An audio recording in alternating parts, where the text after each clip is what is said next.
senyuman wate gua bertasambut ngelemah lembut budi bahasa mewibawa dengan senyuman wate gua bertasambut ngelemah lembut budi bahasa mewibawa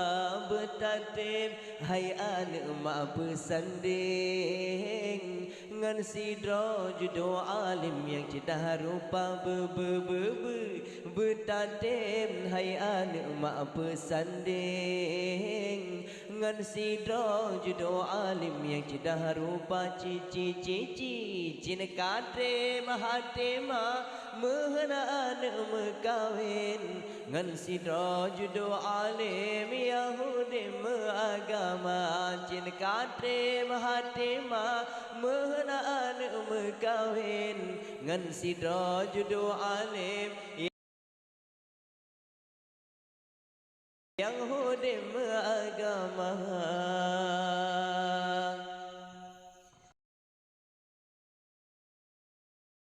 kadang permah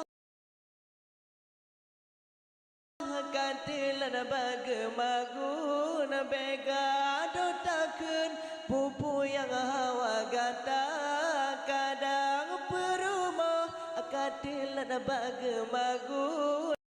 permah katilan bagemagun bega dotakeun pupu yang hawa gata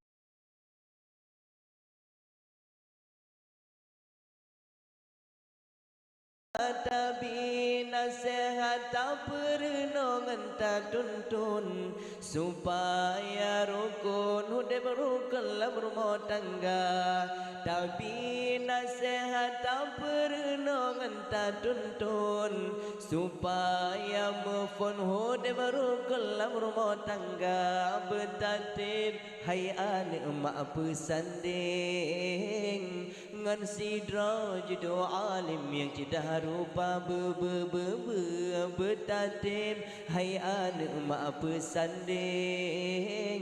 ngan sidra judo alim yang cita rupa cici cina katre mahatema mehana anak mekawin ngan sidra judo alim yang hudi meagama cina katre mahatema mehana anak mekawin ngan sidra judo alim yang hudi meagama tak dengar hai anak singa bala mekawin di dalam rumah tangga bersabir rumah dekem tak dengar hai anak singa bala mekawin di dalam rumah tangga bersabir rumah dekem gara-gara bacut masalah na penting malah mengan urala kau bino tepe samping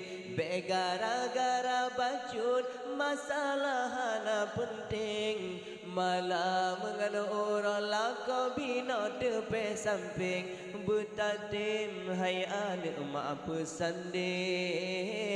ngan sidra judo alim yang cita rupa bertatib hai anak mak bersanding ngan sidra judo alim yang cita rupa cici cin katre mahatema mehana anak mekawin ngan sidra judo alim yang hudi meagama cin katre mahatema mehana anak mekawin ngan sidra judo alim yang hudi meagama